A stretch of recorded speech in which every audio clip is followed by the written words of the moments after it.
Plum Landing. Water carries everything. Today we're on a mission for Plum. We're picking up litter near the river. We want to help keep the river clean. We're collecting trash so that our environment can be cleaner. We're wearing gloves and we're using trash bags to put in the garbage. This is a good way for kids to help. I'm Ella C, and I'm here with Ella F, Isa, and Jordan, and also Jordan's mom, Doreen, and Isa's mom, Isra. It looks very muddy, and it looks like there are pieces of trash not floating through the river, but stuck in it. It's kind of like when Plum sent the kids rafting down the river. The water carried trash and some of it got caught in the roots of a tree. I'm drawing a small little river that gets into a bigger river, and there are some pieces of trash.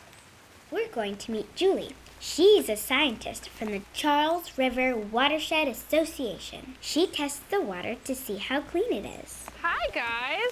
Hi. What are you doing? We're cleaning up the river. It's great. It's great to get the litter before it runs off into the river. Anything we put down on the ground here is going to end up in the river. Sometimes when animals see litter or trash, they think it's their food, and they eat it, and it can hurt them. Are there any other kinds of pollution in this river?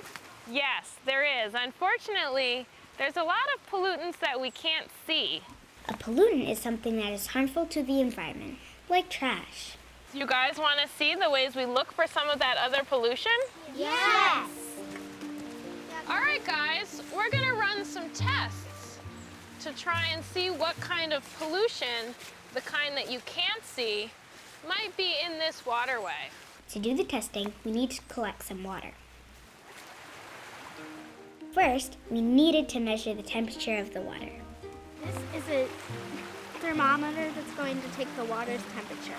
Sometimes when rainwater runoff comes in off of a very hot roadway, it can actually increase the temperature of the water, which can be uncomfortable for fish and other wildlife. It's 63.3. Then, we tested the water for phosphate. Julie told us that people use phosphate to make grass grow. When it rains or people water their lawns, the water runs off into the street, and the phosphate can get into the river. A small amount is okay, but a large amount is harmful to the river.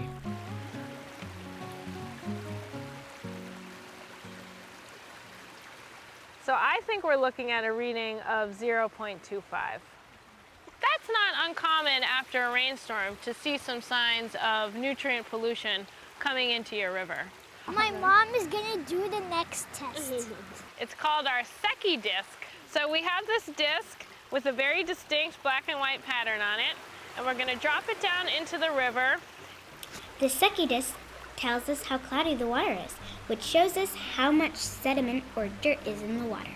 When the water is cloudy, it can be a problem for fish and other animals. The white part has turned brown. It must have a little bit of dirt in it because it's much more white when it's not in the water. Julie says there's some extra phosphate in the water, but the temperature is good and there's not too much sediment. So overall, the river's pretty clean. So thanks you guys for your efforts, both to test the water and to help keep it clean. Explore your world and then tell Plum about it at the Plum Landing site at pbskids.org.